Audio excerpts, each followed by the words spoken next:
Provinsi Jawa Barat.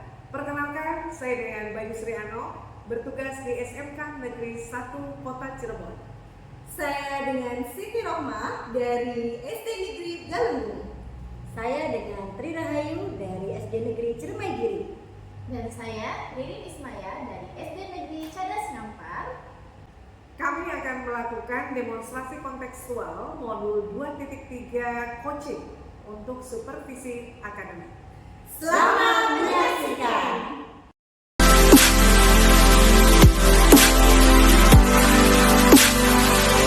Bismillahirrahmanirrahim. Assalamualaikum Ibu. Waalaikumsalam, Bu Riri. Gimana kabarnya hari ini? Baik, sehat ya. Rumah juga sama kan? Alhamdulillah. Baik Ibu, kan saya sekarang sebagai supervisor ya Bu ya. Katanya hari ini Ibu akan melakukan janji coaching bersama Ibu Siti ya? Ya, betul. Oh begitu. Nah, baik dalam proses coaching ini kan ada beberapa hal ya Bu ya, Iya. terkait yang akan saya tanyakan atas selama saya sebagai supervisor.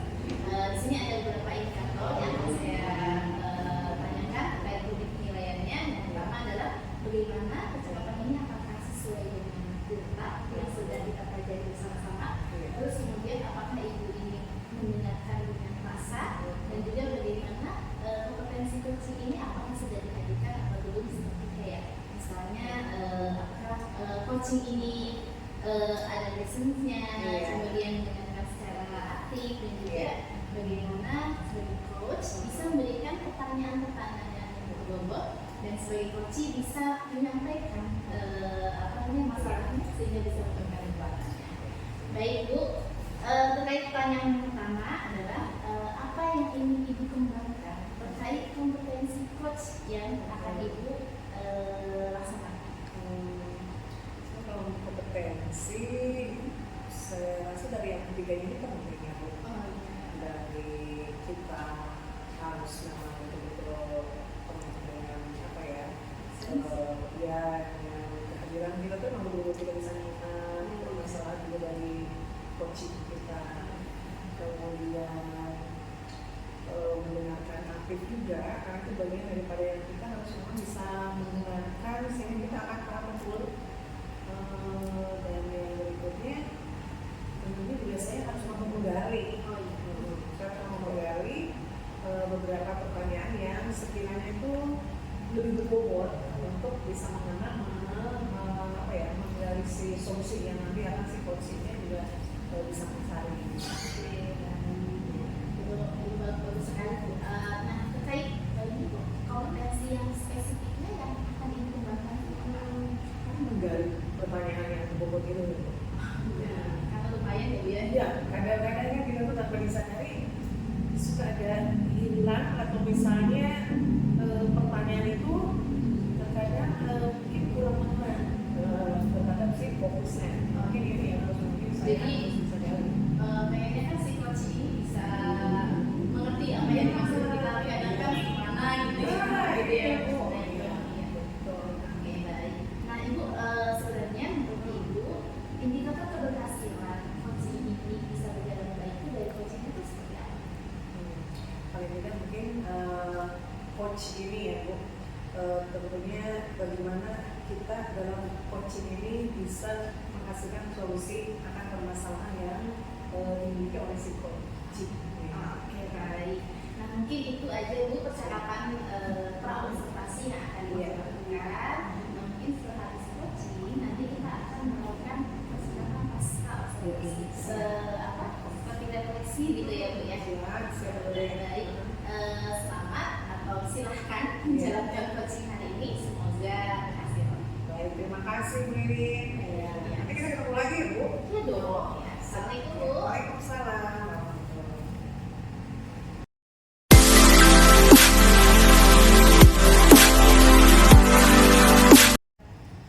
Assalamualaikum Bu Siti. Waalaikumsalam. Gimana kabarnya hari ini? Alhamdulillah sehat. Bu Bayu gimana kabarnya? Alhamdulillah sehat juga. Gimana nih? Katanya kita mau ada sesuatu hal yang mau Ibu sampaikan ke saya. Iya nih Bu Bayu. Gimana? Jadi gini Bu Bayu, di sekolah saya itu masih banyak banget murid yang sering sekali melakukan pelanggaran melakukan pelanggaran. Jadi mereka itu kurang disiplinnya seperti itu.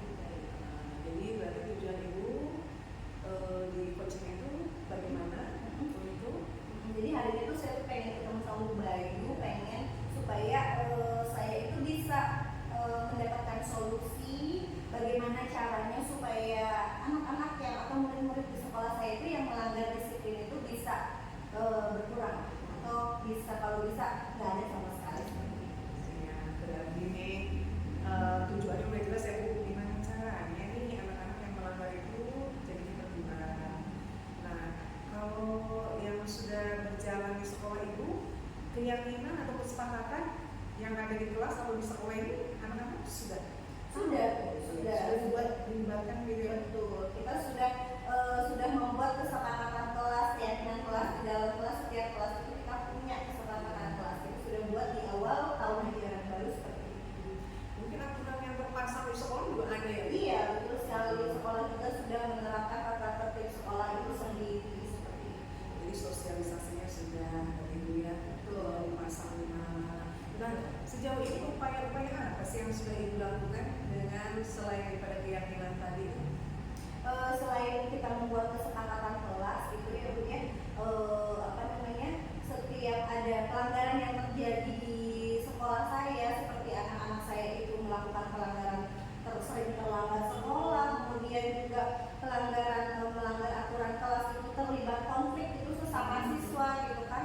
Nah itu juga kita saya pribadi selaku guru mapel gitu ya Bu ya sudah sering gitu melakukan kalau ada terjadi pelanggaran seperti itu saya panggil secara pribadi gitu kan, secara individu kita ajak ngobrol berdua, saya melakukan segitiga restitusi bersama murid tersebut seperti itu ya Bu. Berarti upaya itu sudah dilakukan. Sudah.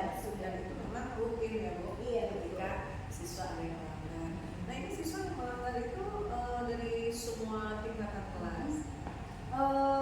Ada ya, dari semua tingkatan kelas ada, kelas rendah, kelas tinggi ada aja. Ada aja. Nah kalau di ranking dari 1 sampai 10 berapa sih yang melanggar aturan sekolah dari semua tingkatan anak sekolah itu? Kurang lebih di angka 4 lah ya. Nah, berarti ibaratnya sih kalau Masih di- banyak masih yang banyak yang disiplin. Yang disiplin kan masih lebih banyak. Iya, Cuma betul. sesuai dari dengan tujuan ini di mana? Nah sini yang 4 itu. Nah, seperti itu. Betul. Oke. Nah, kira-kira ibu punya nggak ya strategi yang ibu akan lakukan terkait dengan yang sudah jalan, upaya ibu sudah jalan, kira-kira ada nggak ibu? Ada Bu rencananya tuh saya tuh pengen ngobrol dengan kepala sekolah terlebih dahulu, dan juga dengan komite itu saya pengen mengadakan kayak parenting seperti itu. Ini orang tua yang diundang ya Bu? Betul sekali, karena kan saya anggap seperti pendidikan itu seperti pembentukan karakter itu kan terbentuknya juga dari rumah itu lebih besar seperti itu ya Bu Bayu. Jadi pengaruhnya itu besar sekali dari rumah. Jadi saya pengen orang tua juga bisa menerapkan pembentukan karakter dari rumah gitu supaya di sekolahnya juga bisa terbiasa seperti itu. Bagus sekali Bu, kelihatannya ya. Artinya melibatkan itu tidak hanya komponen di sekolah, tetapi orang tua juga dirangkul. Nah, ini rencananya ibu mau kapan ya punya kegiatan karantina yang mengundang orang tua? Rencananya itu akan diadakan sesuai dengan jadwal program dari komite, karena ini juga sudah masuk dalam program komite. Insya Allah akan diadakan 3 minggu setelah hari ini. Iya. Mungkin 3 minggu itu nanti orang tua diundang. Berarti orang tuanya apa bertahap tiap kelas atau memang semua ibu? Semua ya, tapi dibagi 2 sesi. Iya. Jadi hadirnya yang pagi kelas apa? Iya, kelas rendah dulu, nanti yang tingginya kelas yang siangnya kelas tinggi seperti itu. Baik, berarti ini insya Allah nanti rencana ibu nih untuk melakukan solusi lain dari strategi yang ibu punya ini PLT. Nah, dengan 3 minggu dari sekarang. Nah, ini biasanya selain kepala sekolah yang memang akan ikut dalam kegiatan PLT ini siapa lagi ya? Banyak ya Bu, seperti kita akan mengundang dari kelurahan juga gitu kan. Jadi pihak-pihak terkait lah, dari dokter juga, dokter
keseluruhan sih berjalan lancar. Indikator dari yang dilakukan ketercapaian, kita bisa melakukan algoritmanya, kita bisa menemukan tujuan yang diinginkan oleh coaching, kemudian kita menemukan identifikasi daripada permasalahan yang ada, kemudian juga sudah bisa menentukan rencana aksi yang mufakat, dan alhamdulillah memang tanggung jawab dan komitmen itu sudah terlihat dari peran setiap individu maupun lembaga yang ada. Kita untuk kompetensi yang memang ingin yang ada di saya ketika melakukan coaching, Bu Lilit, saya ingin lebih memperoleh penggalian pertanyaan yang berbobot. Nah, mungkin yang harus dilatih. Oke, baik Bu, tadi sudah menyampaikan terkait prosesnya. Izinkan saya menyampaikan hasil pengamatannya ya. Selama saya melakukan pengamatan atau melakukan observasi terkait yang dijalankan, saya memang sudah melihat algoritmanya, saya juga sudah melihat di situ sudah ada kompetensi coachingnya, terkait presensinya sudah ada, gitu ya Bu ya. Juga sudah menggunakan dengan aktif, juga sudah memberikan pertanyaan yang membuat sehingga coaching bisa memaksimalkan potensi. Baik Bu, terkait ini Bu, ini kan sudah menjalani coaching ya. Kira-kira kompetensi apa yang akan dipertimbangkan setelah melakukan proses coaching?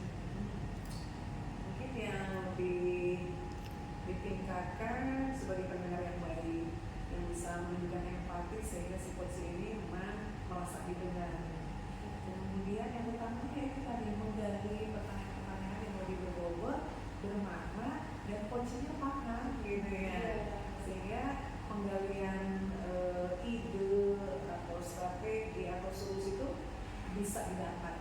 Oke, baik.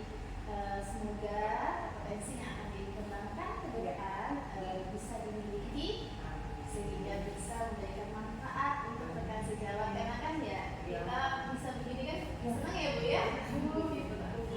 Oke, mungkin itu saja Bu refleksi yang kita lakukan atau percakapan pasca observasi yang sudah dilakukan. Terima kasih banyak. Sama-sama, Bu Lilit, terima kasih banyak juga sudah ikut mengamati apa yang saya lakukan pada coaching. Semoga kita bisa ketemu lagi ya Bu Ya. ya di lain kesempatan. Siap, Bu Lilit, terima kasih. Assalamualaikum, Ibu. Waalaikumsalam warahmatullahi wabarakatuh.